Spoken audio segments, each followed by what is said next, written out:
My grandson covered my mouth and whispered in fear. "Don't say anything, Grandma, they are listening to us." I obeyed, and froze when I discovered that Margaret Turner had always taken comfort in her routines.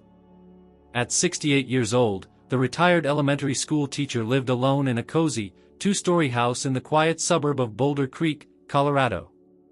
Her days followed a gentle rhythm: gardening in the morning, a cup of chamomile tea by early afternoon, and a crossword puzzle before bed. It was the kind of life that whispered contentment, the kind that didn't seek excitement. That Friday afternoon felt no different, until Ethan arrived. Ethan, her 9-year-old grandson, had visited many times before. They had their rituals: baking cookies, reading silly stories by the fireplace, and playing Go Fish until they were both in stitches. But today, something was off. From the moment Lauren dropped him off, Ethan's demeanor was unlike anything Margaret had seen. He offered no smile, no hug, not even a "Hi, Grandma." Instead, he clutched his small backpack tightly and looked over his shoulder as if expecting someone to follow. His eyes, usually bright and full of curiosity, were now shadowed, constantly scanning, wary. Lauren had barely spoken during the drop-off. She handed over a duffel bag and kissed Ethan on the forehead. "Be good, okay?" she said quickly, her voice thin, brittle. When Margaret asked if everything was all right, Lauren simply nodded without meeting her eyes and got back into her car. As the taillights vanished down the street, Margaret turned to Ethan. "Sweetheart, are you feeling all right?" He nodded faintly but didn't answer. She opened the door and ushered him in. The warmth of the house, sunlight through the bay window, the faint smell of lavender from the potpourri, the hum of the refrigerator, felt strangely out of place now. It was like a layer of unease had wrapped around the walls. Ethan set his bag down by the couch and stood silently in the living room, his small hands buried deep in the pockets of his hoodie. Margaret bent down beside him. "Do you want some cookies? We can make your favorite. Chocolate chip with extra vanilla." He glanced at her but didn't speak. Margaret didn't press. She simply walked to the kitchen, pretending everything was normal. She figured he might open up once he settled in. But even as she took out the flour and sugar, she couldn't ignore the weight in the air, the strange silence that didn't belong in her house. Ethan followed her into the kitchen, walking softly, as if afraid to make noise. He didn't touch the jar of cookie cutters like he usually did. He didn't ask to crack the eggs or lick the spoon. Instead, he sat quietly on the stool at the counter, watching her with large, unreadable eyes. Margaret tried to keep the mood light. "You know, your mom said you're learning some pretty cool stuff at school. Are you still building that robot in science class?" Again, a small nod. No words. She stirred the batter slowly, trying not to let her concern show. Maybe he was sick. Maybe something had happened at home. But whatever it was, it had stolen the spark from him, and replaced it with something cold and cautious. The afternoon passed in a surreal haze. They made cookies, but Ethan didn't eat a single one.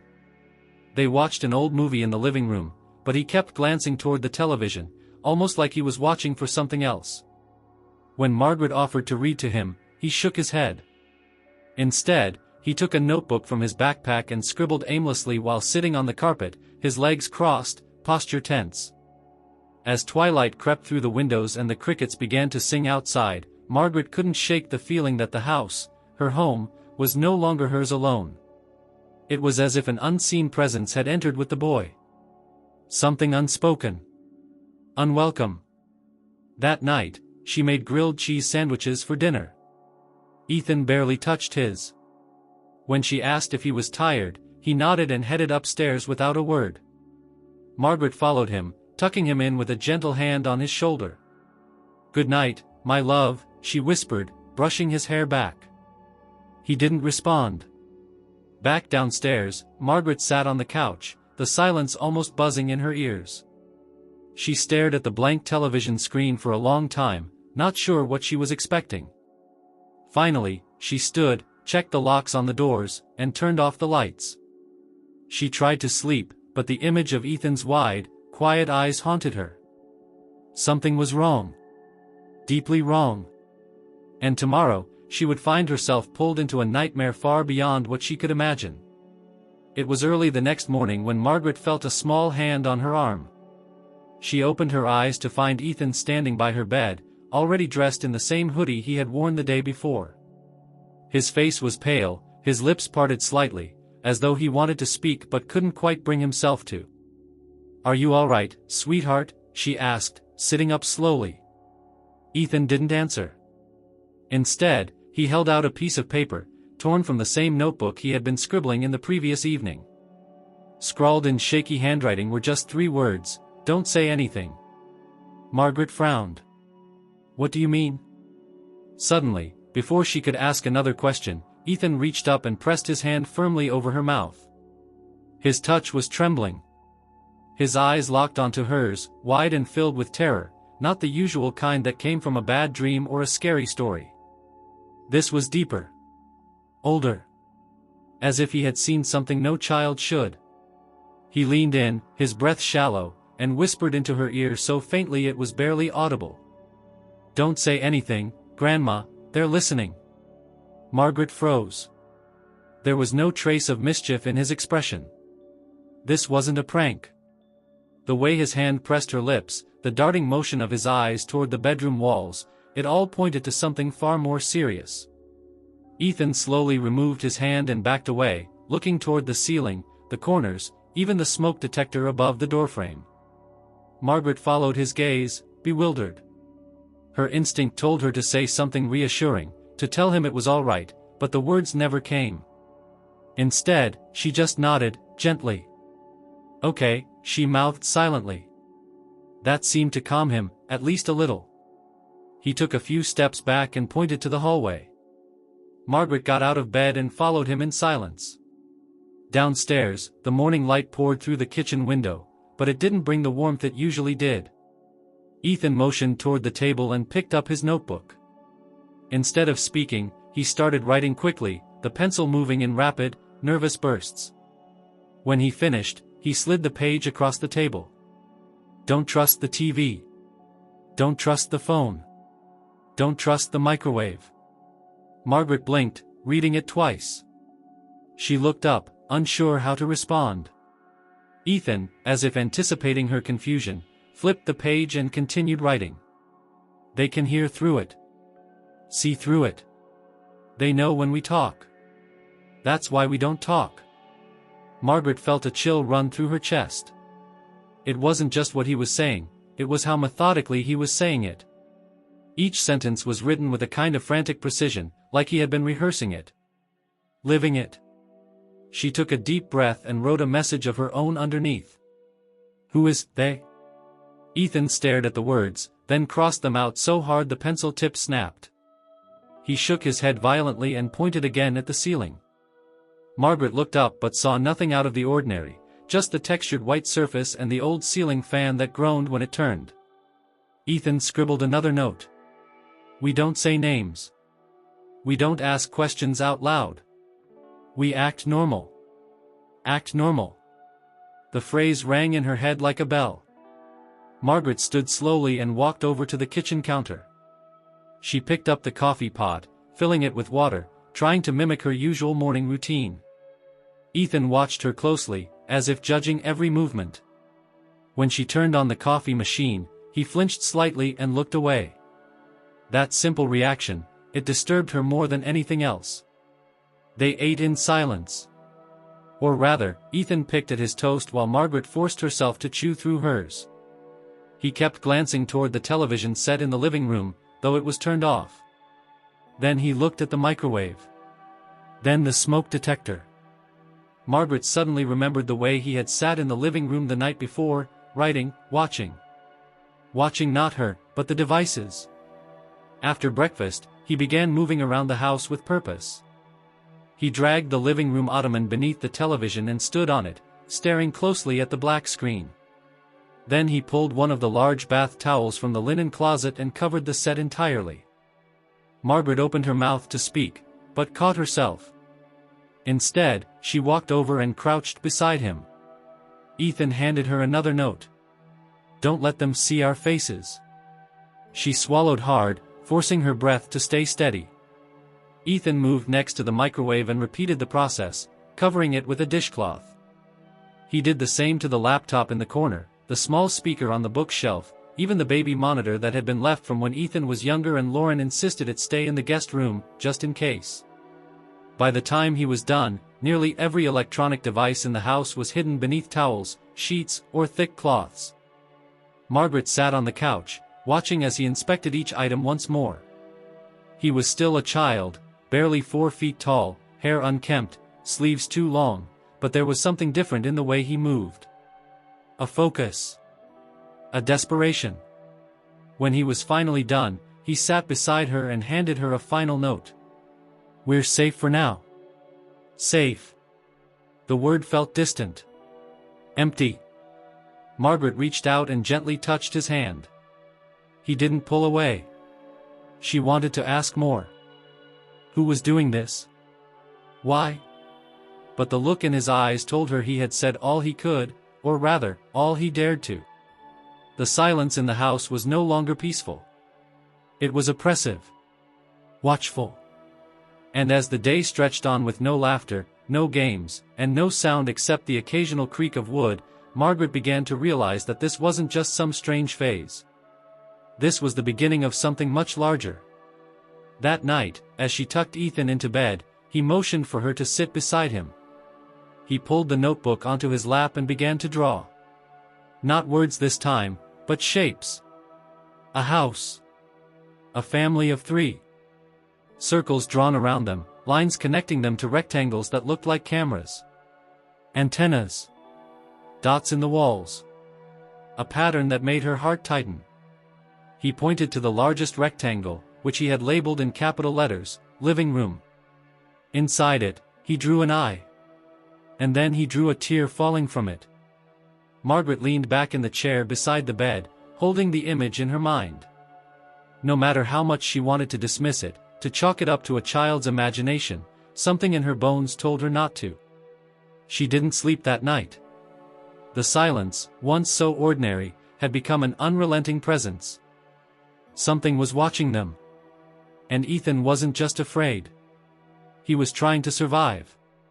The next morning, Margaret stood at the edge of her living room, barefoot, staring at the heap of covered electronics.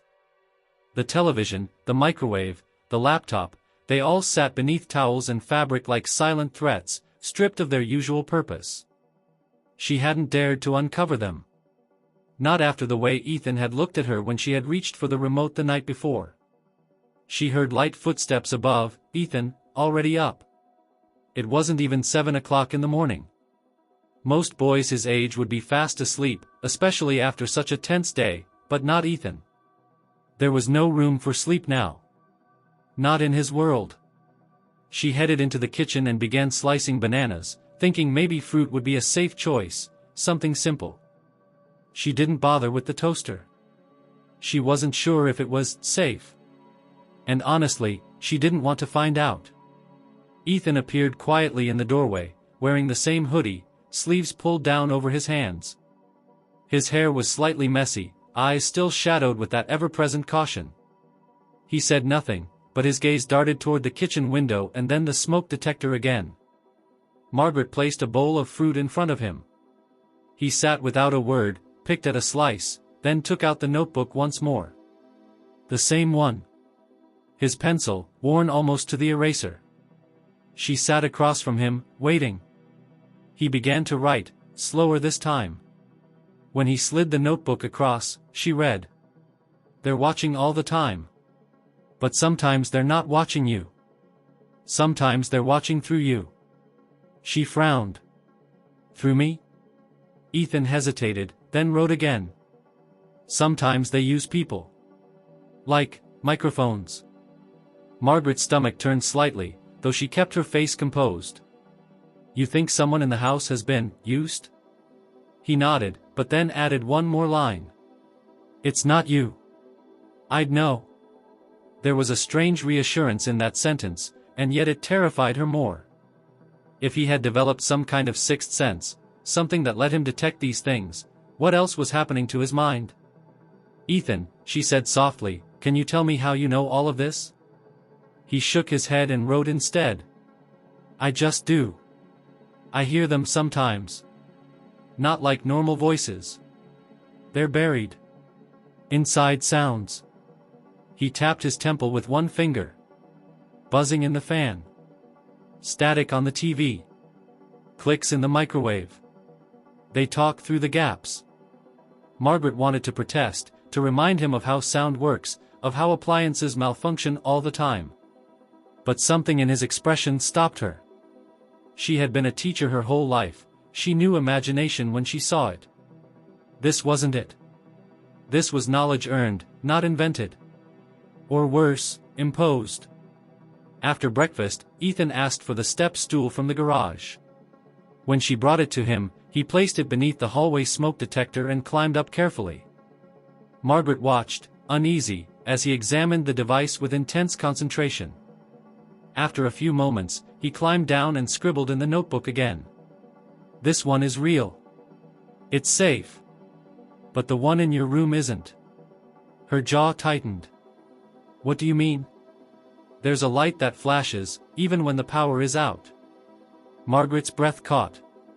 She had noticed something strange 2 nights ago, a small flicker above the closet that she had assumed was a passing reflection. She hadn't given it a second thought. Ethan wrote again. They hide them in things you trust. Clocks. Thermostats. Even picture frames. Suddenly energized by urgency, Ethan began walking room to room, this time with Margaret trailing behind him. He would pause near each device, study it closely, and either shake his head or give a slight nod. In the guest bedroom, he stopped at the digital alarm clock and pointed. Margaret unplugged it on instinct. Then, in the hallway, he tapped one of her framed photographs, an old family picture from a trip to Oregon. She took it down and turned it over. At first, nothing. But then she noticed it, the faintest groove near the top of the frame, too precise to be part of the design. She pried gently with her fingernail until a thin sliver of black plastic came loose. Inside, wedged just behind the cardboard backing, was a tiny cylindrical object with a pinhole lens. She stared at it, numb. It looked like a miniature camera. No brand. No markings. Just cold metal. What is this? She asked, holding it up to Ethan. He didn't answer. He didn't need to. They found 3 more by midday. One in a plastic plant near the window. Another embedded in the thermostat. The third, shockingly, inside the casing of her old landline phone. Margaret felt the walls closing in. This is illegal, she muttered. Someone broke in here. This is a crime. Ethan was silent, but his eyes said everything. This wasn't new to him. It had happened before. Maybe not in her house, but somewhere. They gathered the devices in a metal mixing bowl and placed it in the backyard shed, wrapped in aluminum foil, the way Ethan insisted. He said it was the only way to block them. Margaret didn't argue. By late afternoon, she had locked every door and drawn every curtain. The air inside felt stifling, like it hadn't moved in hours. She sat in the armchair in the living room while Ethan crouched on the floor nearby, organizing a pile of index cards and writing new messages on each. They weren't for her. They looked like signals. Codes. She watched as he labeled them with strange titles. C1, safe to talk. C2, too loud. C3, cover now. C4, stop. They're close.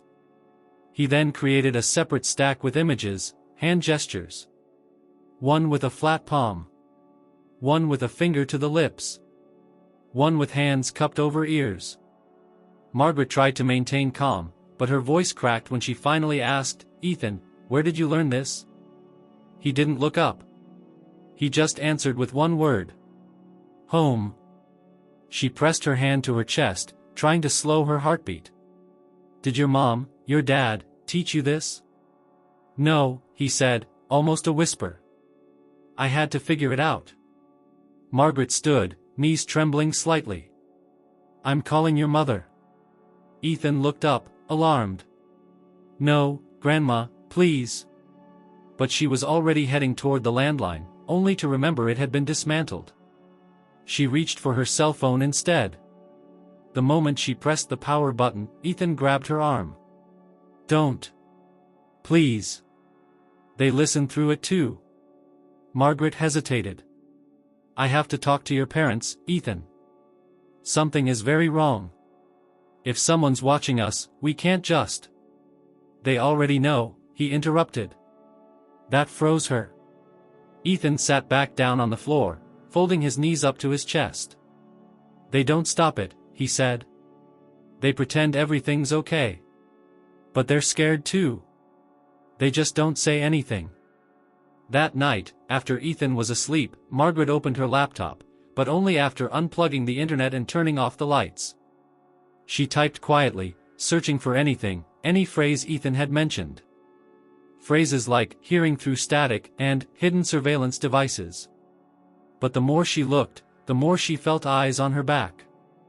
She closed the laptop. She walked upstairs, checked the windows, then sat beside Ethan's bed. He was curled into a tight ball, fists clenched even in sleep. Margaret leaned forward and whispered, "We're going to fix this." He didn't stir. But from the hallway, she thought, just for a second, she heard the faintest click. A sound that didn't belong. The morning light barely filtered through the drawn curtains when Margaret opened her eyes. Her sleep had been shallow, haunted by sounds that seemed both imagined and all too real, clicks, hisses, soft mechanical hums in the walls. She had begun to question the silence itself, unsure whether it was genuine or merely the absence of something pretending to be quiet. Her old house, once a place of peace, now echoed with the weight of caution. Downstairs, Ethan was already awake, sitting at the dining table with the same notebook and pencil, the stack of coded index cards arranged in neat rows before him like tiny shields. His back was perfectly straight, his expression unreadable. The way he held the pencil, like a tool, not a toy, made him look much older than 9. Margaret didn't speak as she entered the kitchen. She simply nodded at him and walked to the counter, carefully selecting a box of cereal from the pantry. She avoided the toaster. Avoided the microwave. Even the refrigerator's faint hum made her stomach twist. She poured cereal and milk into 2 bowls, trying not to let the carton touch the baby monitor she had unplugged and placed on the counter face down. Ethan gave a thumbs-up gesture from his seat. It was one of the signs from the card labeled C1, safe to talk. But they didn't talk. They just ate in silence, punctuated only by the occasional clink of a spoon. It wasn't until they finished and rinsed their bowls that Ethan passed her a new note. Last night I heard them through the heating vents. They know you're asking questions. Margaret stared at the note, feeling a fresh surge of cold press against her spine. She hadn't said anything, not aloud. But she had used the laptop. Briefly. Without the internet. How could they know? She wrote back on the reverse of the same paper. How do you know it was them? Ethan scribbled quickly. It wasn't a voice. It was numbers. A code. 4 beeps. Then silence. Then 3 more. It's how they talk to each other. I heard it at home too. Margaret frowned. You understand the code? No, he wrote. But I know what it means when it stops. It means they're listening to you now. Margaret folded the note and stuffed it into her bathrobe pocket. She didn't know why she kept these notes.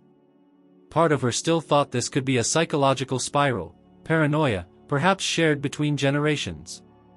But the pieces didn't fit that easily. Not with the hidden devices they had already found. Not with Ethan's physical reactions, the way his muscles tensed with every unfamiliar sound. That afternoon, they kept the TV covered and every phone powered off. Margaret didn't even go near the cordless base that used to sit in the hallway. She had stuffed it in a drawer beneath some towels. Instead, they spent the hours scanning each room in more detail. Ethan had taken a pack of sticky notes and was marking areas of suspicion, tiny yellow tabs on vents, wall outlets, and even a ceiling light fixture in the laundry room. At first, Margaret had wanted to protest. Surely not every corner of her home could be compromised. But when she stood beneath the light fixture Ethan had flagged, she heard it, a soft, barely perceptible pulse. Not mechanical. Not electrical. Rhythmic. She turned the switch off. The pulse continued. That night, Ethan refused to go to bed. Not until they had secured the perimeter, as he called it. He walked the inside of the house like a miniature soldier, closing blinds, checking locks, and reapplying towels over any exposed electronics. He created new signs for their code deck and insisted Margaret memorize them. A new one, a single raised hand with 2 fingers extended, meant stop all movement. Another, hand over chest, palm open, meant they had been detected.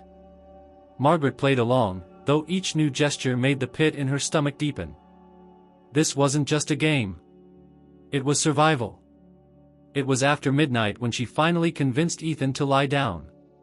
She sat beside him, brushing his hair back while he stared at the ceiling. "They'll try to get in, you know," he said softly, voice no louder than a breath. She hesitated. "What do you mean, get in?" "In your head. They don't always need cameras." Margaret felt her heart thud. Ethan turned his face to her. "That's why we don't talk. That's why we don't say names." He fell asleep soon after, but Margaret did not. She sat there, back pressed to the wall, listening to every creak of the floorboards, every moan of the wind outside. The silence had transformed again. Now, it wasn't just caution, it was law. The next morning, the house felt colder. Ethan didn't come down for breakfast. When Margaret checked the guest room, she found him sitting cross-legged on the bed, scribbling furiously on a long sheet of paper. He looked up when she entered and motioned for her to sit. On the sheet was a detailed map of the house, but layered with markings, circles, red XS, lines connecting walls. At first glance, it looked like a child's doodle. But the more she studied it, the more it resembled something far more precise.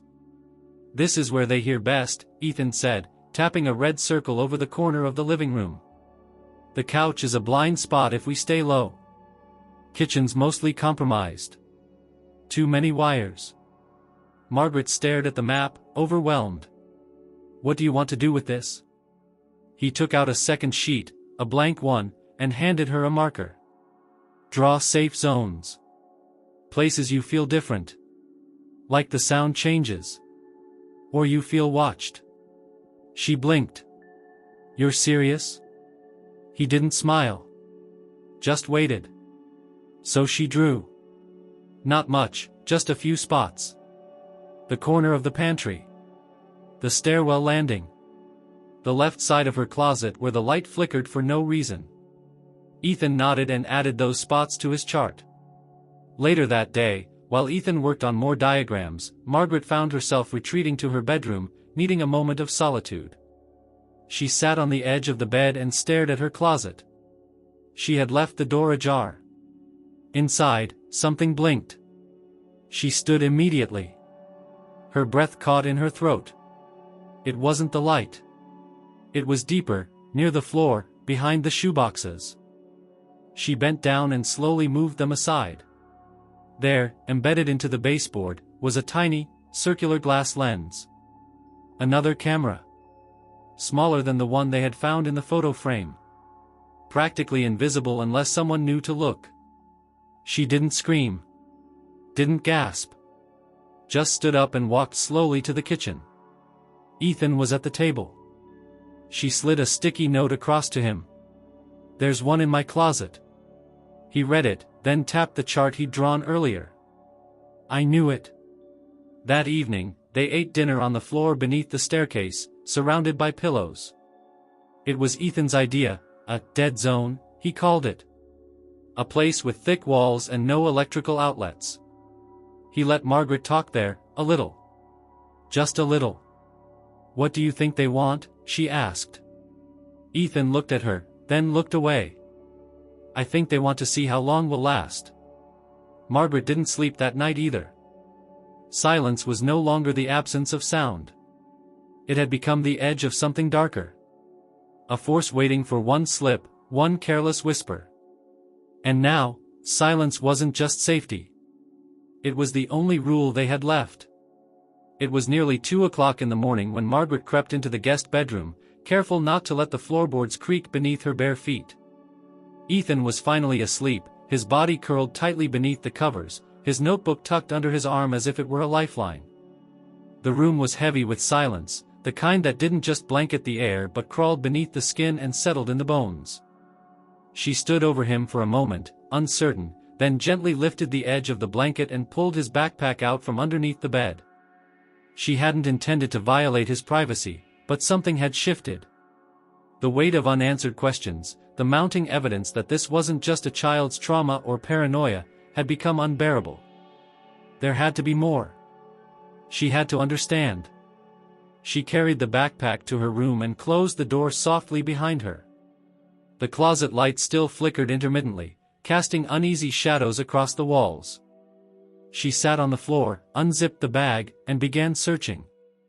Inside were the usual things a boy might carry: an extra set of socks, a half-eaten granola bar, a crumpled action figure missing one arm. But beneath the second zipper pocket, beneath a folded sweatshirt and a roll of duct tape, she found something that didn't belong: a small leather-bound book with a black elastic strap and a worn spine. She opened it slowly. The first page was filled with tight, slanted handwriting, not a child's scrawl, but deliberate, almost methodical. Ethan's writing. At the top of the page, in capital letters, was the word log. She flipped through the pages. Each entry was dated, though not in the standard way. They were marked with time stamps, down to the minute. Tuesday, for 11 p.m., voice came through the microwave again. Said the word observe twice. Wednesday, 10:36 a.m., Dad said not to answer the door no matter who knocks.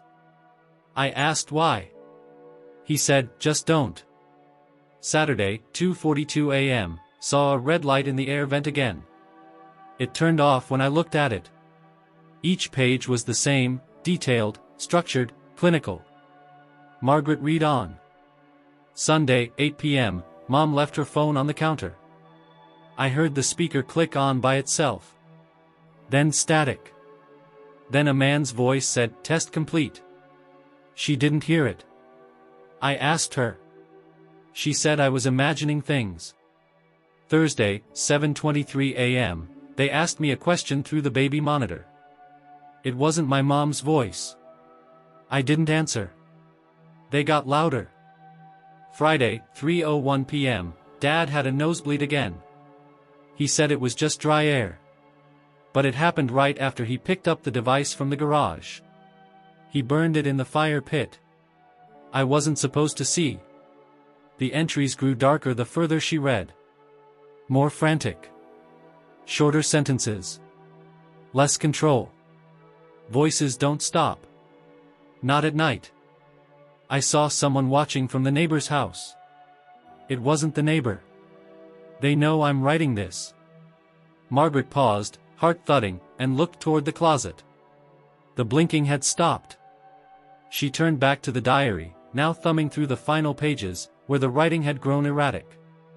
Some entries were smudged, as if written with a shaking hand. Some were written in all caps. One simply said, "They see through sound." The last page was blank except for a drawing, a crude sketch of a man in a suit with no face. Behind him, lines radiated outward like waves or frequencies. Beneath it, Ethan had written one sentence in red pencil. He's the one who talks without talking. Margaret closed the book slowly and sat back against the wall, her breathing shallow. None of this was imagined. Not anymore. Not after what she had read. The house creaked. A normal sound. Harmless. But tonight, every sound carried meaning. She slid the diary back into the bag and zipped it closed, then returned it beneath Ethan's bed exactly as she'd found it. When she returned to her room, she didn't turn on the light. She lay down in the dark, eyes wide open, listening. The next morning, Ethan didn't mention the bag. He didn't act any differently. But as they ate breakfast on the floor of the laundry room, another dead zone, he passed her a new note, one that sent a sharp chill through her chest. "They know you read it." She looked at him, startled. "How?" Ethan didn't answer at first. He just pointed to the ceiling, then pressed a finger to his temple. "I heard them," he whispered. "Last night. They said, she knows too much." Margaret reached for his hand. "We're going to fix this. I promise." Ethan didn't pull away. But he didn't nod either. The day passed under the same rules as before, whispers only in approved zones, hand signals for communication in open spaces, and the constant feeling of being watched. Margaret found herself triple-checking locks, unplugging electronics twice, staring at her own reflection in the dark television screen as if expecting someone to blink back. That afternoon, Ethan led her to the basement. "We haven't checked here yet," he said softly, stepping cautiously down the old wooden stairs. Margaret rarely used the basement. It was more storage than anything else, a cluttered space filled with holiday decorations, boxes of books, and long-forgotten furniture. But Ethan moved with purpose. He examined the ceiling, the old water heater, even the ancient television that hadn't worked in years. Near the back, beneath a stack of cardboard boxes, they found another device. It was wedged behind a pipe, barely visible. A small black disc with a blinking red light, no larger than a coin. Ethan pointed to it and stepped back. Margaret grabbed a screwdriver from a nearby shelf and pried it loose. The light blinked once more, then went dark.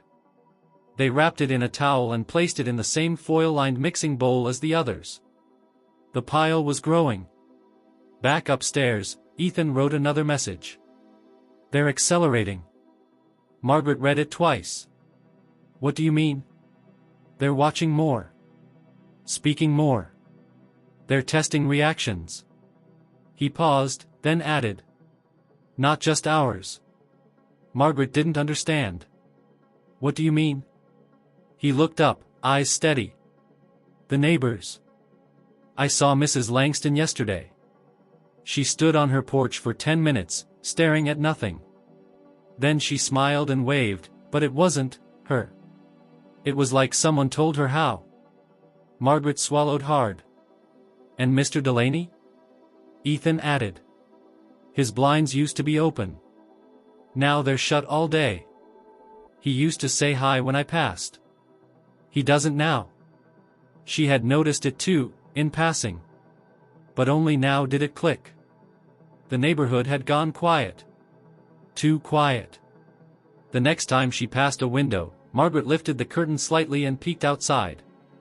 Across the street, Mrs. Langston stood in her front yard again, perfectly still, as if frozen in mid-step. She wore a sundress despite the chill in the air. Her face was expressionless. Then, slowly, she turned and walked back inside without ever looking toward the house. Margaret let the curtain fall. That night, as they prepared their makeshift sleeping area in the hallway, Ethan said it was the safest spot for now. Margaret handed him a blank sheet of paper. "Write down everything else," she said. "Everything you haven't told me." Ethan hesitated, then nodded. He began to write.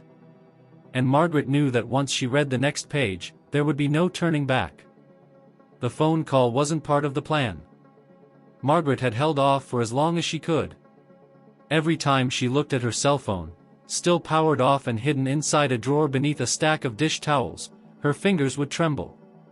Ethan didn't want her to call. He had been clear about that. He insisted that even turning it on would be like sounding an alarm. But after reading the final pages he had written the night before, lines that spoke of scheduled exposures, forced compliance trials, and mentions of his parents refusing to explain the thing in the garage, Margaret could no longer sit quietly in the eye of this storm. It was early afternoon when she slipped the phone out of hiding, stepped out into the backyard under a cloudy sky, and turned it on. She had not used it in 3 days. The device vibrated gently, collecting a backlog of missed notifications, texts, and alerts. She ignored them all and dialed Lauren's number. The phone rang once. Twice. Then, silence. No click. No voicemail. It simply stopped. She stared at the screen, confused, and tried again. This time, it didn't even ring. The call ended instantly. Margaret looked back at the house, where Ethan stood at the glass door, watching her. His arms were folded tightly across his chest. She slipped the phone into her sweater pocket and re-entered. He didn't ask. She didn't speak. Later that evening, she tried again. From the basement, far beneath any line of sight. This time, she called Thomas, her son-in-law. It rang. Then, on the third ring, he answered. His voice was quiet, controlled. "Hello? Thomas," she whispered. "It's me." There was a pause. A long one. Then, "You shouldn't be calling me from that number." Margaret closed her eyes, pressing a hand to her forehead. "I need to know what's going on. Ethan is terrified. He's been writing down things I can't even explain. Cameras in the house, hidden devices." "I know," Thomas interrupted. She stopped. "You know?" she asked, voice cracking. "You knew he was being watched? That someone, something, is following him?" There was a sigh on the other end. Heavy. Exhausted. "He wasn't supposed to stay with you this long," Thomas said finally. Margaret felt something deep in her stomach twist. "What does that mean?" she asked. "He's not sick," Thomas continued. "But his perception has changed. He reacts to things before they happen. Sees patterns no one else sees. That's what this is. He's part of a process." "A process?" she repeated, incredulous. "You're talking about your son like he's some lab project." Another pause. "It's not that simple." "Then explain it to me, Thomas. Because right now, I have a 9-year-old boy afraid to speak out loud in his own home. He hears voices in static. He knows where cameras are hidden. And he says you told him not to answer the door." Silence again. When Thomas finally spoke, his voice was colder. "Margaret, this call is probably already flagged. You need to stop asking questions. Ethan is adapting. That's what they wanted. You keeping him in your house is only complicating the calibration." She didn't respond. Her hand gripped the phone so tightly her knuckles turned white. "I know this is hard," he added. "But it's safer if you just act normal. Don't call again." Then the line went dead. She sat there in the dark, in the basement, the call still echoing in her ears. The only sound was the low hum of the furnace and the occasional creak of the ceiling above her. When she looked up at the far corner, something blinked once, then stopped. She didn't sleep that night. The next morning, she made no mention of the call. Ethan didn't ask. But something about him had changed.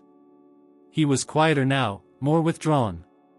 He no longer handed her notes. Instead, he stared into corners, eyes glazed as if tracking signals she couldn't see. By mid-morning, Margaret couldn't take it anymore. She powered on her phone one last time and called Lauren.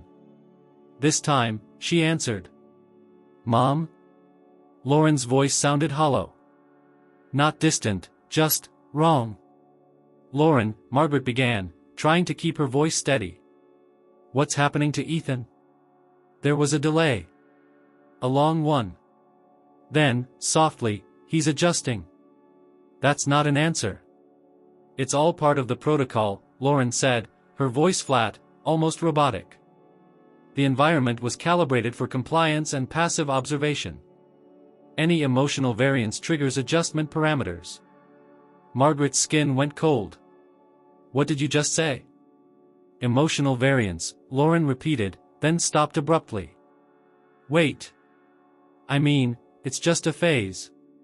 He's sensitive. You know that." "No," Margaret said firmly. "Don't do that. Don't read from a script. Talk to me. As your mother." "I can't," Lauren said quietly. "It's not safe." Margaret's voice broke. You let them do this to him? They said it would protect him. That it was for national safety. That families would be the most efficient test environments. Tears began to sting Margaret's eyes. You let them turn your son into a subject? Lauren's voice was barely audible. They said it wouldn't hurt him. That it would just tune him. Tune him? Like a receiver, Lauren said. He's not just listening anymore, Mom. He's translating. That's what they're studying. Margaret dropped the phone. She didn't hang up. She didn't power it off. She just let it fall to the floor and stared at it, heart pounding. It continued to buzz faintly, like it was still connected. She left the basement without looking back. Ethan was in the living room, crouched by the front door, listening. When she knelt beside him, he whispered, "You talked to them." She nodded. "I felt it," he said. Margaret looked at him carefully. "What do you mean, you felt it?" He didn't answer. He placed his hand gently on the wood floor, as if sensing vibrations. Then he said, "They're not testing me anymore." She stared at him. "They're testing you now." Margaret didn't speak for nearly 20 minutes after Ethan told her the testing had shifted to her. She sat in her armchair, legs pulled close, fingers clenched tightly into the sleeves of her sweater, as Ethan crouched on the floor nearby, watching, listening. The silence between them wasn't mutual anymore. It was deliberate. Tactical. He seemed to know that something had changed in her after the phone calls, and for the first time since his arrival, it was Margaret who had no idea what to say. She thought about Thomas's voice. The cold control of it. About Lauren's glitchy response, like a recording she had accidentally unpaused. Phrases that had no place in a mother's vocabulary: calibration, passive observation, compliance protocols. And worst of all, the suggestion that Ethan was no longer just part of the experiment, but that his evolution had made him into some sort of tool, a translator. A bridge between them and something else. She needed answers. Real ones. That afternoon, as Ethan slept on the couch wrapped in blankets and surrounded by his self-made, quiet zone, Margaret walked to the garage. She kept the door open, in case Ethan woke up and needed to find her, but she didn't tell him where she was going. She knew he would try to stop her. Inside, buried beneath boxes of old gardening tools and decades-old paint cans, was an aluminum case labeled, "Emergency Supplies." It hadn't been touched in years, but she knew it still contained what she needed: flashlights, a transistor radio, and, more importantly, a set of topographic maps of Boulder County. She had kept them since the late 80s, from when hiking had been part of her weekly routine with her late husband. She hadn't thrown them out, not even after switching to GPS. She spread the maps on the hood of her car, her eyes scanning until she found what she was looking for: Boulder Creek Municipal Library. It was only 4 miles away. Walkable, if necessary. She folded the map, grabbed a thermos of water from the pantry, and jotted a note for Ethan. Going to get answers. Stay in the quiet zone. Do not leave the house. She left it on the table beside his pillow. The library looked unchanged from the outside, a modest brick building with glass-paneled doors and a faded flag fluttering above. Inside, however, it was nearly empty.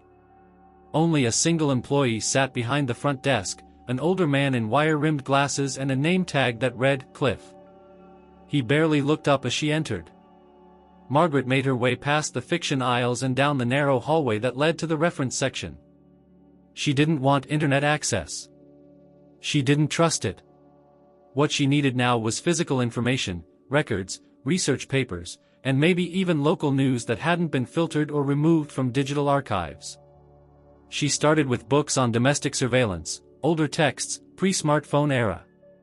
Then she moved to volumes on government programs, public testing trials, and behavioral studies conducted on unknowing civilians. She cross-referenced terms Ethan had written in his diary: auditory mapping, exposure calibration, echo shield. Nothing on the last one. Not in the public shelves. But then she checked the archived newspapers. In a 2008 article from the Denver Gazette, buried deep in a stack of unscanned clippings, she found something. The headline read, "Local firm awarded federal grant for cognitive acoustic defense research." The article described a defense contractor named Altwell Systems, based out of Boulder Creek's industrial district, receiving nearly $1.5 million in funding from the Department of Defense for a classified research initiative. The nature of the work was vague but centered around developing tools for behavioral influence through passive environmental stimuli. Margaret's heart quickened as she read further. The article listed a project name in the final paragraph. Codename, Echo Shield. She copied the article word for word into her notebook and slipped the paper back into its file. Then she searched the library's public records database and found a small index card with an address for Altwell Systems, 917 Catalpa Street, Building B. She checked her watch. 3 o'clock.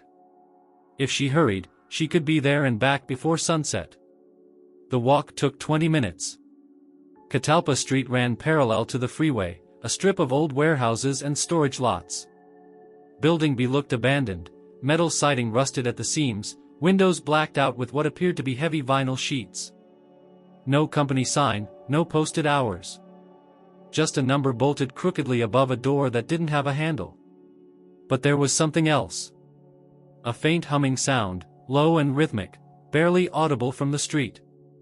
She approached slowly, standing just beside the entry. She knocked.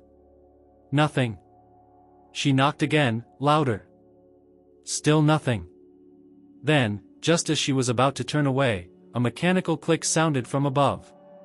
She looked up and saw it, an infrared camera, the lens swiveling slightly to track her. And then the hum stopped. The silence was deeper than silence. It was pressure. A sensation in her ears, like descending suddenly in an airplane. Margaret took one step back. Then a voice, metallic and calm, emerged from a hidden speaker. "Facility is closed. Please leave the premises." She stared at the door. "I know what Echo Shield is," she said loudly. "And I know what you've done to my grandson."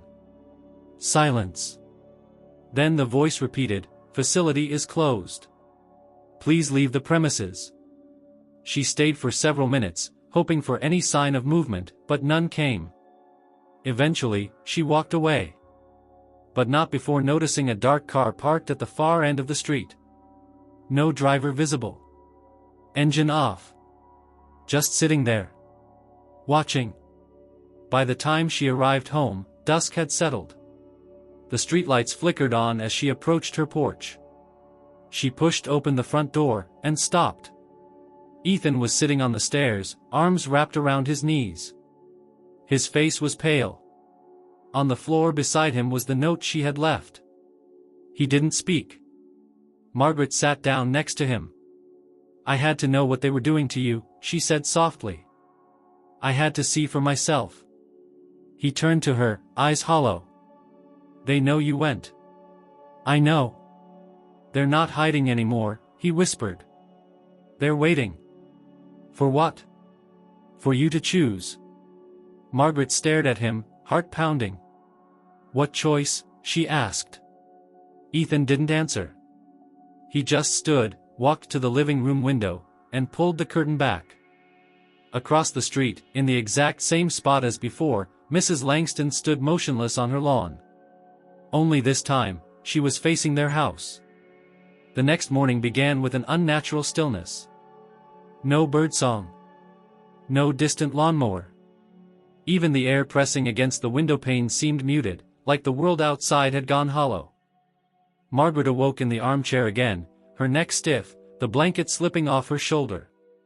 Ethan had fallen asleep on the floor nearby, one hand clutching the corner of his notebook, the other still resting on the series of index cards he had revised during the night. The fireplace was cold, untouched since the day he arrived. She checked the window instinctively. Mrs. Langston was gone. But the shape of her footprint still lingered on the frosted grass across the street. Not the casual imprint of someone walking. More like the trace of someone who had stood perfectly still for far too long. Margaret's first thought was to secure the perimeter again. Recheck the locks. Reset the towels over devices. replaced the foil in the bowl where the cameras had been dumped. But Ethan, now awake and eerily alert, stopped her before she moved. "They've already been inside," he said. She turned to him. "What?" "They were here," he whispered. "Last night. While we slept." Margaret's mouth went dry. "How do you know?" He pointed toward the hallway. "The code deck. It's in the wrong order." They had arranged the cards meticulously, each with a gesture, a warning, a signal. Color-coded and numbered. It was part of their system, their sanity. And now the stack sat crooked on the corner shelf near the stairs. One of the red cards was missing. The one marked C4, stop. "They're close." Margaret stepped into the hallway and scanned every surface, every seam in the wallpaper, every vent. Everything looked untouched. And yet, she believed him. She felt it too, a subtle wrongness in the air. Like walking into a room you thought was empty only to realize someone had just left. Ethan remained frozen in the doorway. "They wanted you to know. That's why they didn't take anything. They want to show control." Margaret's mind was already spinning, thinking of the library, of the blacked-out building, of the car watching her from the end of Catalpa Street. She had stepped into something vast, something calculated. And now they weren't hiding. They were demonstrating. By noon, she had resolved to take physical inventory of every object in the house. If they wanted to show they had access, fine. But she would track every inch of it, document every device, every cord, every oddity. She retrieved a flashlight, a tape measure, and a stack of post-it notes and began with the kitchen. While she measured the vent above the stove, Ethan remained seated at the kitchen table, not drawing, not writing. Just staring at his reflection in the darkened window of the unplugged microwave. Not his face, but the shapes behind him. Watching. Interpreting. Then it happened. The doorbell rang. Margaret nearly dropped the flashlight. She turned sharply. Ethan hadn't moved. The doorbell rang again. Then a knock. 3 times. Precise. Evenly spaced. Ethan's voice was barely a whisper. "Don't answer it." She approached slowly, barefoot on the cold wood floor, and peeked through the peephole. There was no one there. She waited 30 seconds, then a full minute.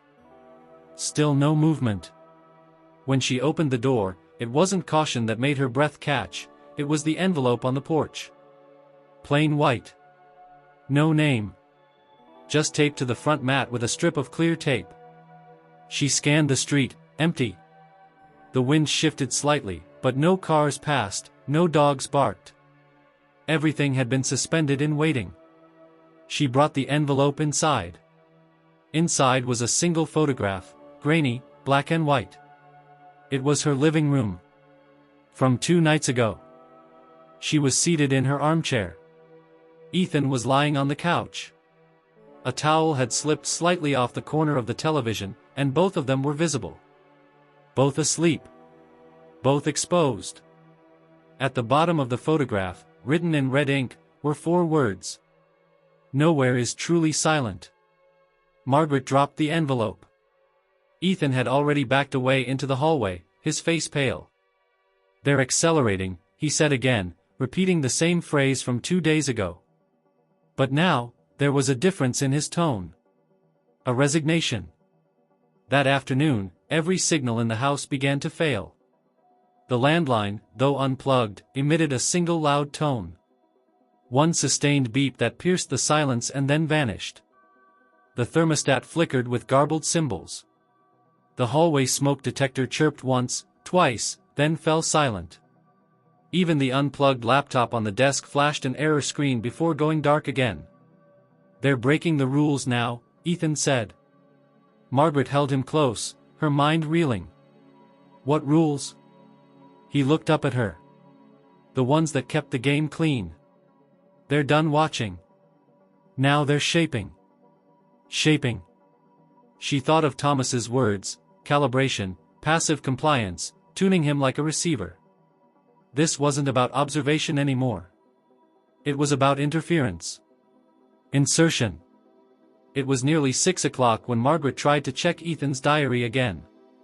But when she opened his backpack, it was gone.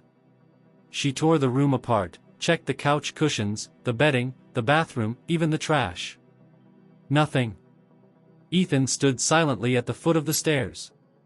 "It's not lost," he said. "They took it."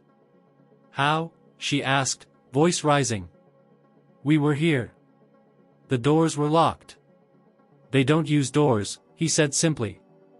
And then, as if to punctuate his statement, every light in the house flickered at once. The overheads. The lamps. Even the nightlight in the hallway socket. It lasted only 2 seconds. But in that flicker, every electronic device powered back on.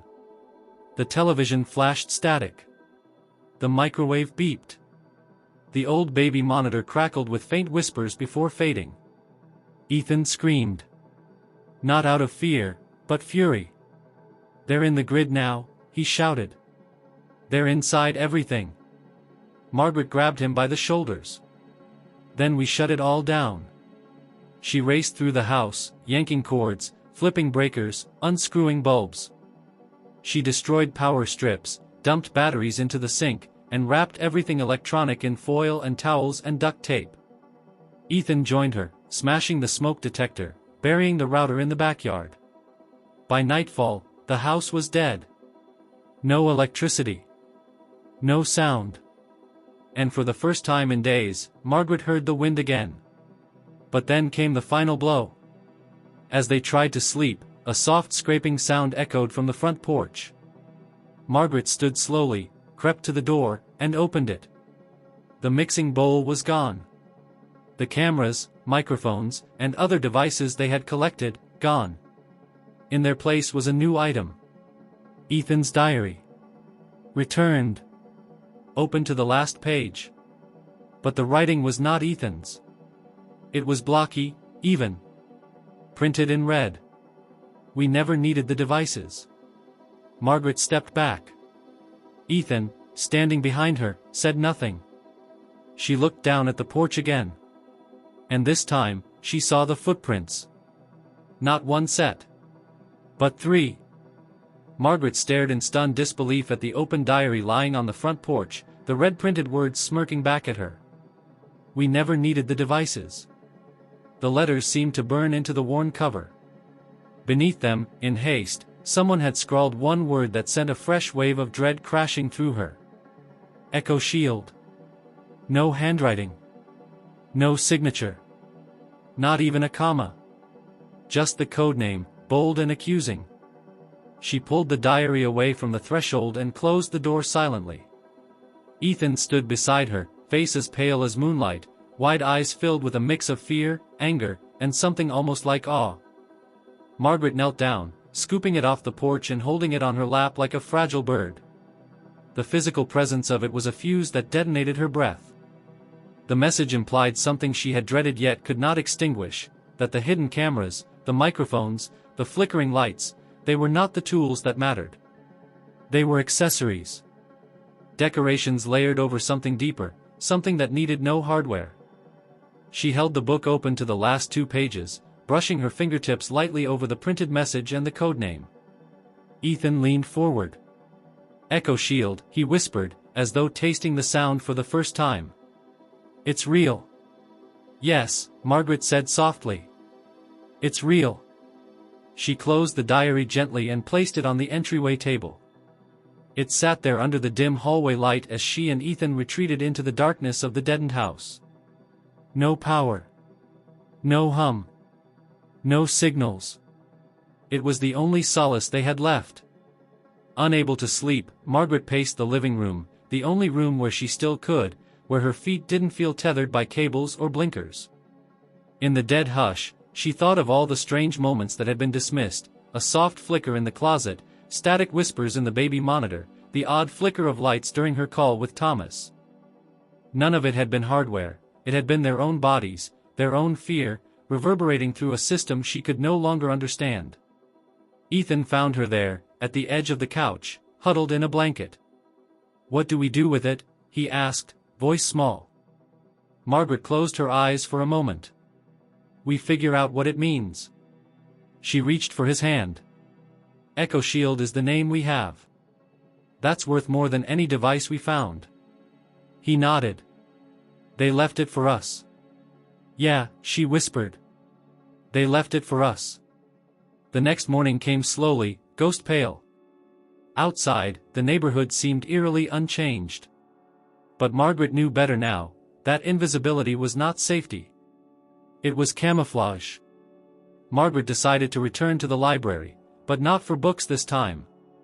For something deeper, local contractors, building permits, corporate records connected with Altwell Systems and the codename Echo Shield. She would not use the internet. She would do it here, in the flesh, in archives untouched by erasure. Before leaving, she scribbled a note for Ethan. Stay where signals are weakest. Use the code deck if needed. I'm coming back. She placed it on the table beside the diary. Then she walked to her room and gently kissed his forehead. I'll be back, she said. He nodded without speaking. His face was resolved. On the walk to the library, she saw the same dark car, parked at the end of Catalpa Street again, this time closer to the road. No driver visible. But distinct. A sign that someone, or something, was shadowing her steps. Inside the library, she went straight to the back office and asked for access to corporate filings. The librarian flagged someone. A woman with a strap around her neck said she could take Margaret to a microfilm reader in the staff-only archives. The archival room smelled like dust and aged paper. Margaret undid the case file for Altwell Systems and began rolling the microfilm. She saw corporate filings, patent applications, funding forms, all sterile, legal, neat. But then, page 15 caught her eye, a classified addendum marked Project Echo Shield, for internal use only. She adjusted the lens and leaned nearer. The document described, in clinical language, a technology that modulates ambient audio and electromagnetic frequencies to influence emotional states and decision-making patterns. It referred to covert field trials in domestic environments and subjects unaware of manipulations. She found a footnote listing test coordinators, Dr. Evelyn Martins, and project lead, Thomas Redford, C. Building B, Zoning Permit 1225B, December 2018. Her breath stuttered. The building she had seen was Building B. The name, Redford, was the same as her son-in-law's. Did this implicate Thomas in a double life? Or a coerced one? Was he part of it, or a victim of it? She printed the microfilm, photocopying the relevant section, and grabbed the original file. She folded it and slipped it into her bag. Her heart pounded. With this, she could confront someone. At least see who was responsible. On the walk home, footsteps echoed behind her. She spun around, but found no one. Yet the stir of air near her face was too quick. Too deliberate. Margaret's mind raced. Echo Shield wasn't just external. It was now internal. She was inside it. Back at home, she found Ethan digging through the folded maps she had left on the sofa earlier. He looked up. They didn't follow you, he said quietly. She knelt by him. How do you know? Because the lines changed. He pointed to the map. Her notes were crossed, redrawn, rerouted. I looked for signal-free paths. You were safe. But they didn't need to follow you to know where you'd go. Margaret closed her eyes. He was right. Her gaze fell on the diary masterfully placed on the table. The single word Echo Shield seemed to glow in the dimness. They were inside the experiment now together. She stood and picked up the diary, feeling its weight. It was small. Personal. But dangerous. Margaret held it firmly. We know the name, she said to Ethan. We know who leads it, and we have proof. He nodded, eyes dark and alert. Margaret exhaled slowly, releasing a shudder of resolve. Then we plan. He closed his eyes. And just as the last light of day faded around them, Margaret felt a moment of clarity. Whatever came next, they had a clue, and a name. And that made all the difference. It began with the sound of tires on gravel. Margaret had been sitting in the living room with Ethan, poring over the maps and notes she had recovered from the library, when the sound reached them, a slow, deliberate crunching outside the front window. A car. Heavy. Moving slowly. She rose, approached the window cautiously, and pulled back the curtain an inch. The sun had just set, casting the street in a gray-blue haze. Across the street, parked where no one had ever parked before, sat a matte black SUV, wide, angular, without plates. Its windows were tinted to the point of opacity, and it didn't hum or idle. It simply sat, still as a grave. Ethan didn't need to look. He turned toward the front door and whispered, "They're here." Margaret felt her pulse spike. She moved through the house silently, double-checking the locks and bracing herself for noise, for disruption, but none came. The air thickened, pressing in on the windows, and the world seemed to narrow around the black vehicle. Still, it didn't move. That should have made it easier. It didn't. It was Ethan who noticed the change first. He stood in the hallway, staring at the walls, his fingers twitching. "The signals are different," he said. "The frequencies, they're sharper now." Margaret didn't understand. "What does that mean?" He turned to her. "It means they're pushing through." The lights overhead, still disconnected from the breaker, flickered once. Then again. Margaret grabbed Ethan's hand. "We need to get out of here." But when they approached the front door, they stopped. It was open. Just barely. The chain latch hung loose, untouched. Margaret froze. She had locked it earlier. She was sure of it. She reached slowly for the doorknob and pushed it open. The porch was empty. The SUV still sat unmoving across the street. Then something stirred behind her. A sound. Not footsteps. A shift. She spun around. At the far end of the hallway, beneath the stairs, the old closet door stood wide open. It hadn't been opened in years. Not even during her searches. And now, something inside pulsed, a rhythmic, barely audible tone, like sonar, like breath. Ethan backed away. "They opened it," he said. "They used the grid to pull it open." Margaret inched toward it. The closet was lined with coats, boots, and an old toolbox. But as she moved closer, she saw what didn't belong, a small black panel built into the back wall. Thin. Seamless. A hatch. It blinked red, just once, then darkened. Ethan stepped up beside her, staring at the panel. "It's a node." Margaret turned. "A what?" "A gate," he said softly. "A transmitter. That's how they moved the signals inside. I thought they didn't need the devices anymore." "They don't," he said. "But the devices still amplify. They're anchoring points." She felt something rising, heat? Pressure? Her ears rang faintly, and she realized the hum in the air wasn't fading. It was growing. A deep tone pulsed from the panel. Margaret yanked the closet shut and jammed a chair against it. "We're leaving," she said, her voice firm. They moved quickly, grabbing only what they needed, the diary, the index cards, the photocopies from the library. Margaret tucked it all into her old hiking satchel. Ethan wrapped the last surviving foil blankets around a folder containing their maps. But the moment Margaret reached for the doorknob again, the house shifted. Literally. It wasn't an earthquake. Not exactly. It was a low, subterranean tremor, like something moving beneath the foundation. Pipes groaned. Glass rattled. The walls vibrated with a frequency not meant for ears. And then the television turned on. No power. No plug. Just static. And a voice. It wasn't a voice in the conventional sense. It came in pulses, rhythmic, modulated, layered within the white noise like a message hidden inside a shell. A man's voice, buried deep. Margaret Turner.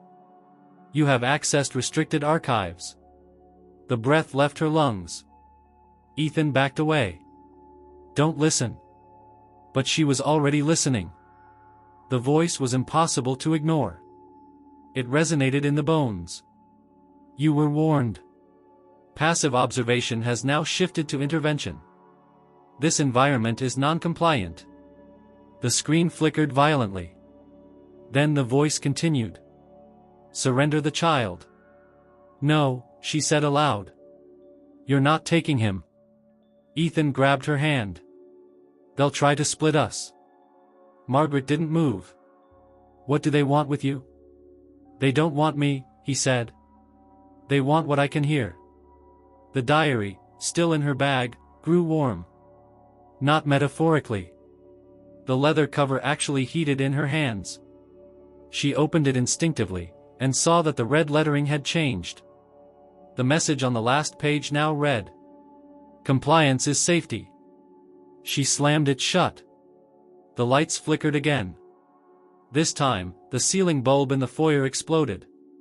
Margaret grabbed Ethan's hand. Garage. Now. They moved fast, slipping through the kitchen and into the detached garage behind the house.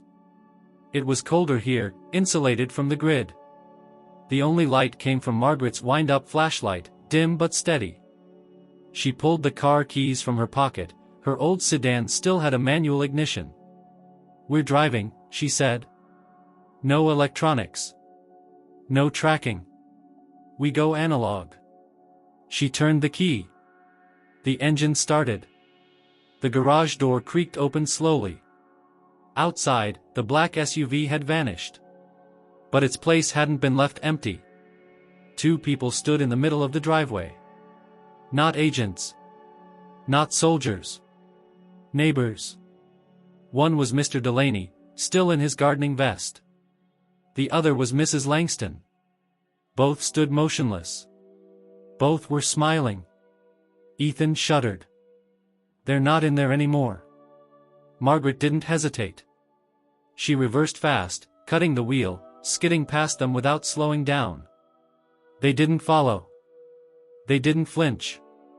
They simply watched her go.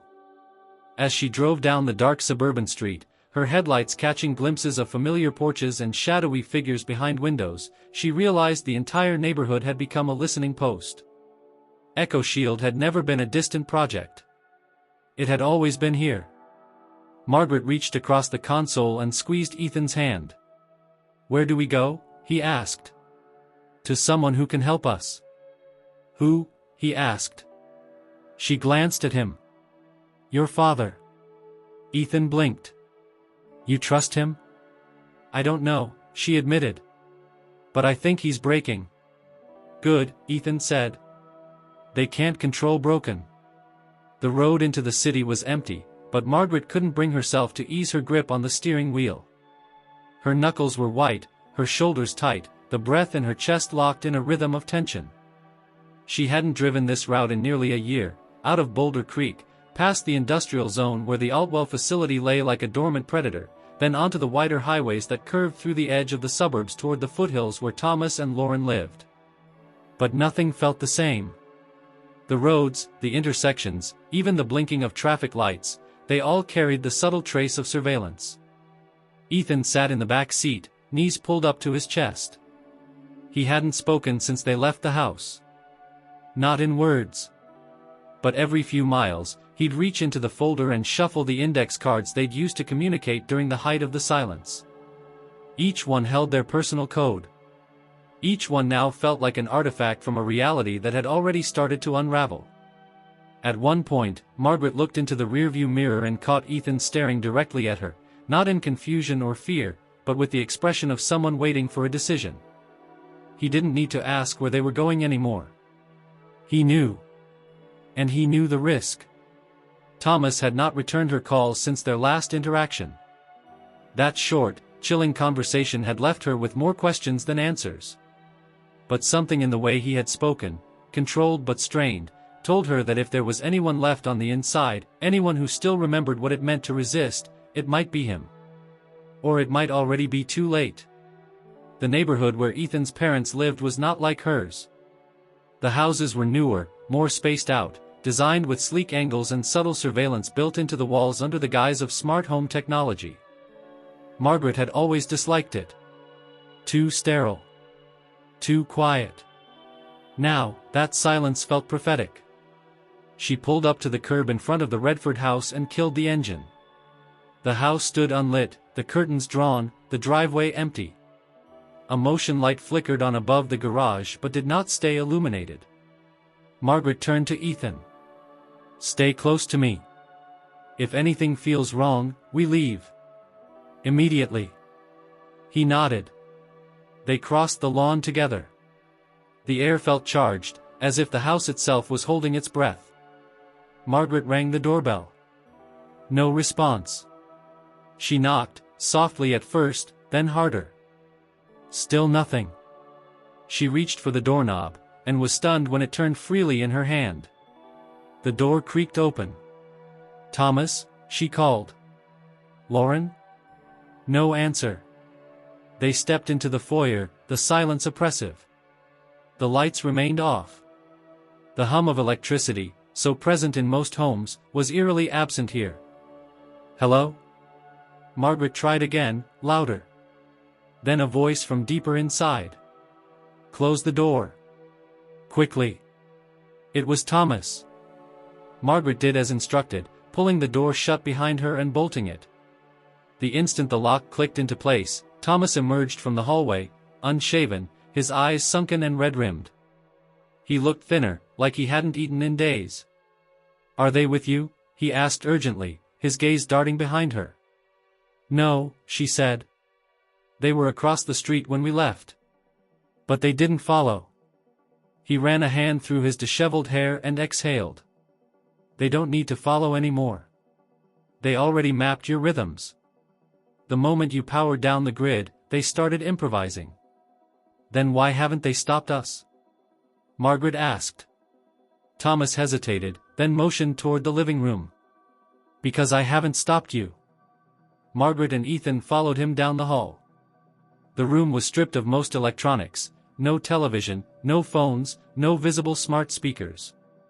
Sheets had been pinned over the windows. On the wall, pinned in a frantic scatter, were pages of notes, diagrams, printed schematics, and torn photographs. The center of it all, a crumpled letterhead that read Altwell Systems, EchoShield Unit 3. "I started building redundancies 6 months ago," Thomas said, pacing.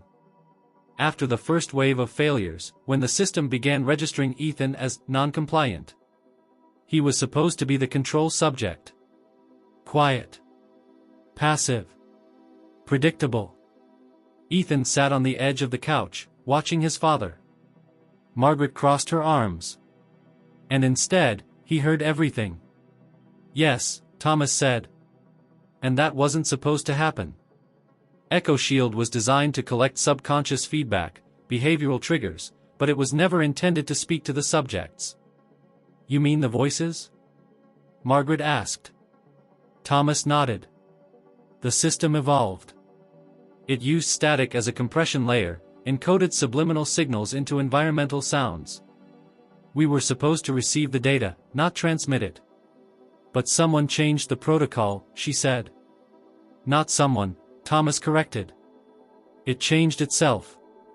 Margaret sat down, overwhelmed. "You're saying it became sentient?" "Not in the way we understand," Thomas replied. "It doesn't think. It calculates. It doesn't feel, it optimizes. It began rerouting information back into the environment to provoke faster reactions. To simulate conditions of fear, isolation, obedience." "And Ethan?" Thomas turned to his son. "Ethan is different. He's not just responding. He's decoding." Ethan finally spoke. "They don't like that." "No," Thomas said. "Because you're not supposed to be able to hear the structure behind the signals." He turned back to Margaret. "When I realized what was happening, I tried to pull him from the test zone. That's why we sent him to you. But even outside the zone, the system expanded.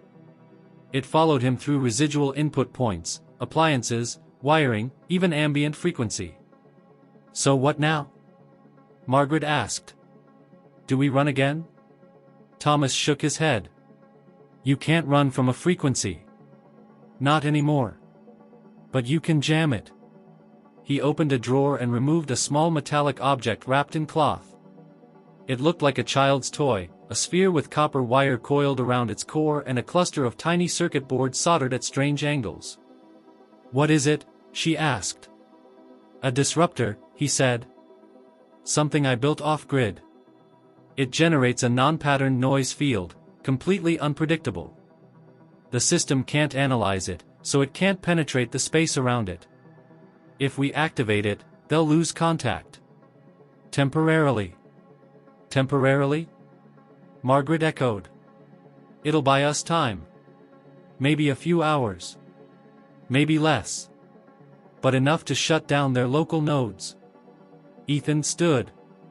We can break the network. Yes, Thomas said. If we hit the right source. Margaret stepped forward. The panel in my closet. It's a node, isn't it? Thomas nodded. Unit 3's field extension point. The last one they activated in the neighborhood. Then we go back, she said. We go back and we shut it down. Thomas looked at her carefully. Once you do that, they'll know you've moved from target to threat. That changes the parameters. They won't just monitor you anymore. Margaret met his gaze. Let them come. He turned to Ethan. You sure about this? Ethan gave a single nod. They wanted me to stay quiet. I think it's time I start making noise. The drive back to Margaret's house was not fast, but it was deliberate. The sun had just begun to dip below the horizon, casting a dense amber glow over the roads, as if the sky itself had been stained with warning. Inside the car, no one spoke. Margaret drove with eyes forward and hands steady. Thomas sat in the passenger seat, his disruptor sphere pulsing softly in his lap, emitting an inaudible frequency Ethan said felt like pressure without sound. And in the back seat, Ethan clutched the diary, not to write in, not to read, but to hold, like a relic of what this had all become. They had a plan, yes. But Margaret felt its fragility like eggshell underfoot. The idea was clear: activate the disruptor once inside the house to create a temporary blind zone, reach the closet node under the stairs, and physically destroy it. Thomas had assured her that doing so wouldn't erase Echo Shield. Its servers were buried deep in secure installations across the country, but it would sever the link to Unit 3, the suburban field experiment infecting their lives. If successful, the system would register a termination of its current loop. And then? No one knows, Thomas had said. We've never disabled one before. Margaret had only nodded. When they reached the house, it was as still as they left it, too still. Not a car on the street. Not a curtain twitching. No porch lights, no radio from open windows.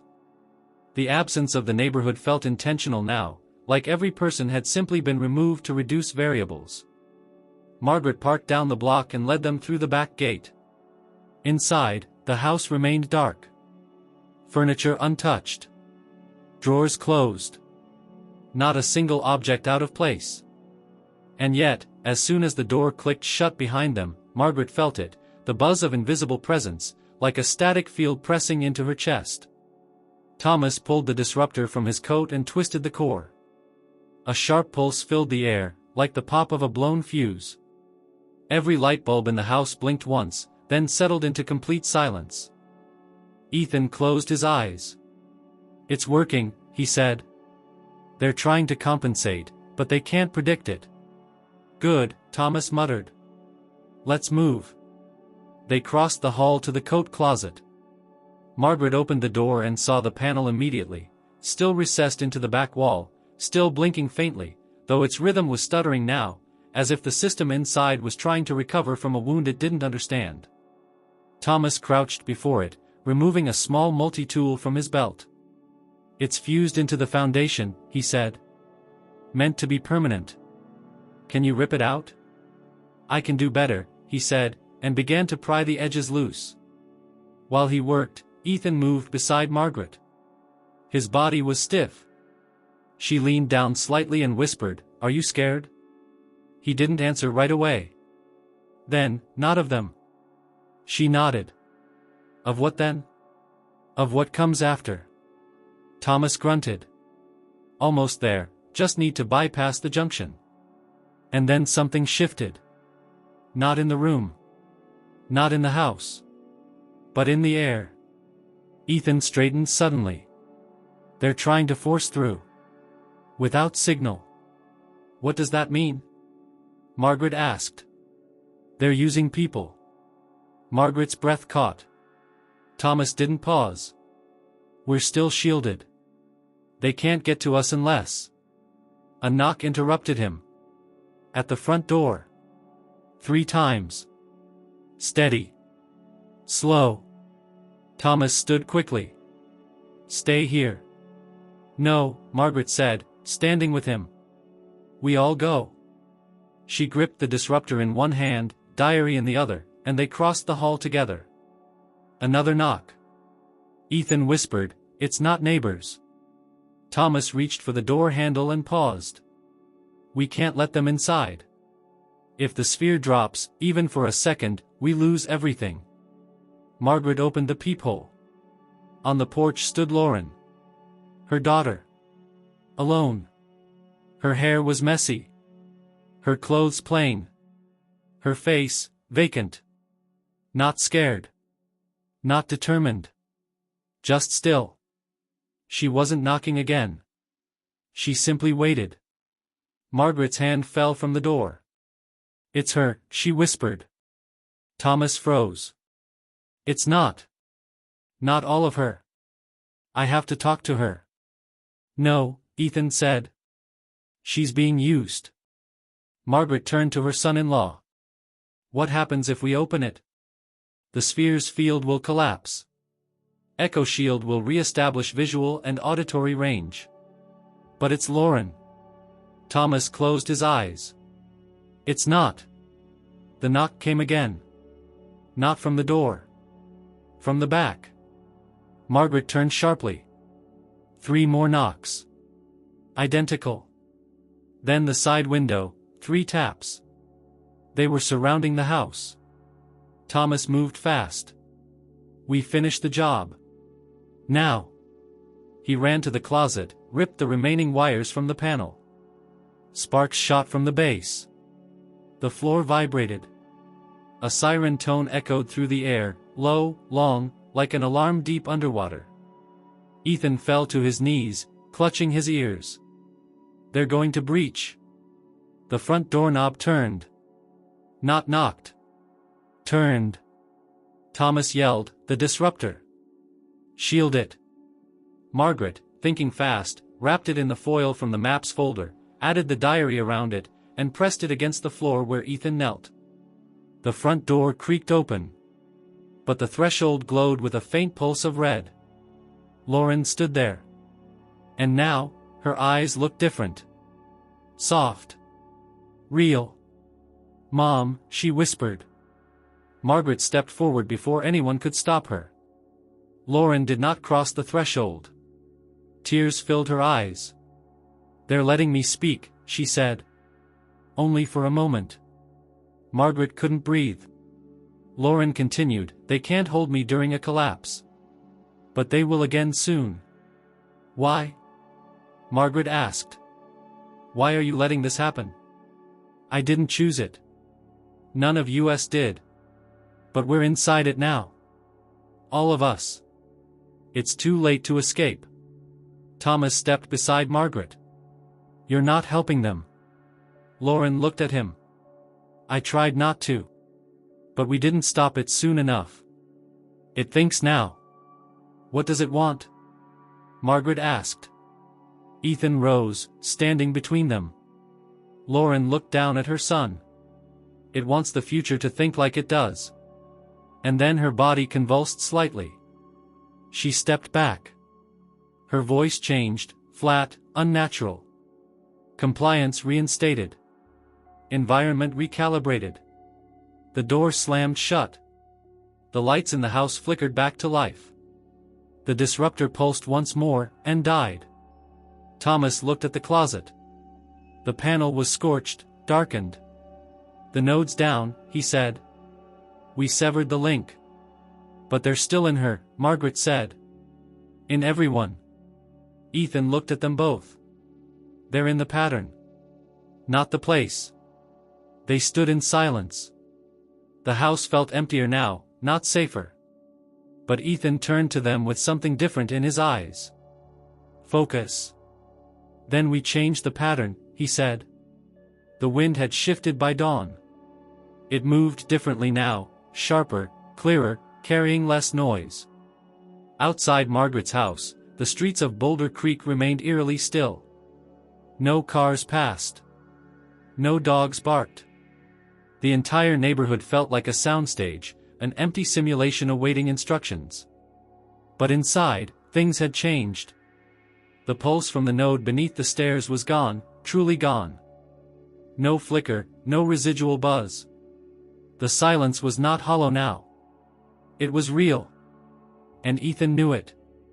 He moved differently that morning, no longer flinching at sudden sounds or glancing nervously at ceilings and screens. There was still a heaviness in his movements, yes, but it was the weight of purpose, not fear. After days of decoding signals and hiding from voices buried in static, he finally stood like someone who had stopped listening. And started thinking. Margaret and Thomas sat at the dining table, drinking instant coffee from cold mugs. Neither had slept. Neither had spoken much since the breach, since Lauren's voice had slipped back into that flat, robotic cadence and disappeared behind the front door. There was nothing left to say about the things they'd seen, or lost. The truth had settled over them like a dense fog. Echo Shield was not just a program. It wasn't just a test. It had become the language of control. A system that didn't merely monitor, but molded. Not through threat, not through pain, but through pattern. And now, one of those patterns had been broken. Ethan stood in the center of the living room, facing the dark television, his reflection barely visible in the dead screen. He didn't move. Didn't speak. "What's he doing?" Thomas whispered. Margaret watched him carefully. "He's waiting." "For what?" "For the next move." Ethan reached into the diary and pulled out one of the few remaining blank pages. Then, with the same pencil he had used to write every warning, every signal, every decoded whisper, he wrote one single word. "Now." He folded the paper and handed it to Margaret. "They'll try to reroute," he said. "Shift the signal somewhere else. Maybe not here. But soon. They'll pick a new family. A new house. Another neighborhood. Can they still see us?" Margaret asked. Ethan shook his head. "Not here.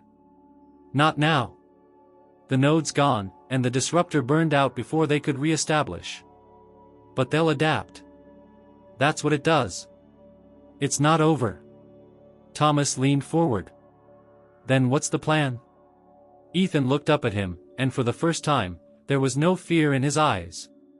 Only clarity. "We go to the source." Margaret sat up. "You mean the facility?" "Not just Building B," Ethan said. "I mean where the signals come from. The root server. The uplink. The one that creates the pattern." Thomas nodded slowly. "We never got full access. They kept the core system buried behind 3 layers of private networks. All we ever saw were the behavioral outputs and audio sweeps." "But you knew where the control relay was," Ethan replied. "Didn't you?" Thomas hesitated. "There were rumors. A secondary facility. North of here. Near the mountains. Altwell called it Echo Base Null. No signage. No permits. Just a relay tower disguised as a weather station." Margaret leaned back.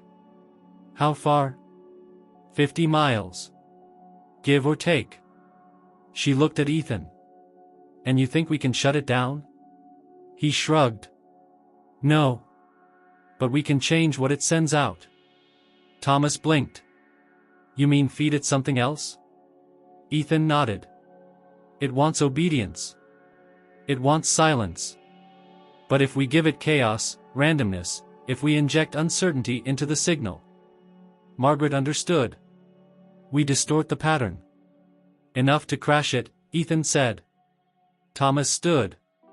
Then we need power. Antennas. A transmitter strong enough to pierce the relay. I know where to get one, Ethan said. There's an old emergency broadcast unit in the Park District warehouse. I saw it during a school field trip. It's analog. Margaret looked between them. Then let's go. They moved quickly. By mid-morning, they had reached the warehouse, abandoned, but not locked. Margaret stood guard while Thomas and Ethan searched the storage units in the back. They found the transmitter packed in a wooden crate, along with backup batteries and a thick copper antenna coil. We'll need elevation, Thomas said, lifting it with effort. Somewhere it can broadcast line of sight. Ethan pointed to the radio tower on the hill just past the ridge. An hour later, the three of them stood at the base of the tower, the transmitter mounted to a rusted platform once used by local broadcasters. The antenna was hooked to a makeshift signal amplifier, a tangle of wires running from the coil to the notebook Thomas had modified into a manual input interface. We only get one chance, he said. Once we activate, Echo Shield will detect the breach and attempt to corrupt the payload. Ethan opened the diary and pulled out every coded message he had written since arriving at Margaret's house. It's all in here, he said. Their words. Their rhythms. Their logic. Thomas plugged the book directly into the interface. We'll reverse the pattern. Feed it distortion. Something the system can't model. Noise? Margaret asked. Ethan smiled slightly. Chaos. They initiated the signal at 3:12 in the afternoon. At first, nothing happened. Then, the ground trembled, barely perceptible, like a tuning fork dropped deep into the earth. The relay tower whined. The transmitter pulsed. And in the distance, the air changed. Not violently.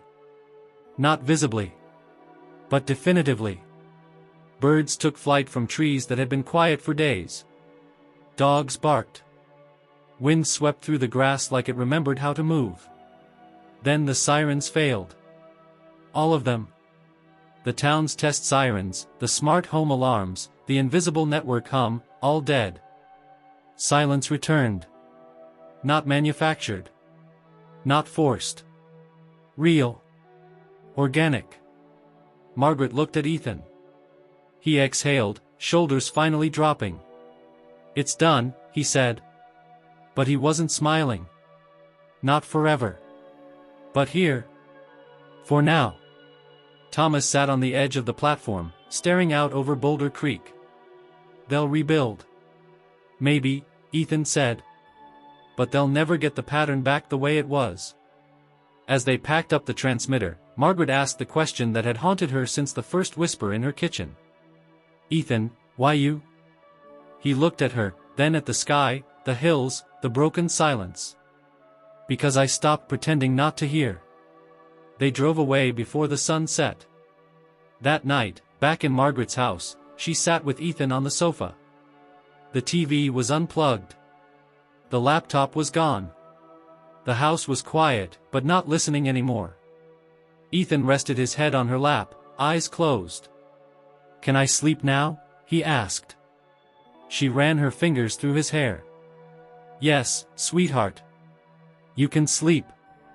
He whispered one final sentence before drifting off. Now, they're not listening.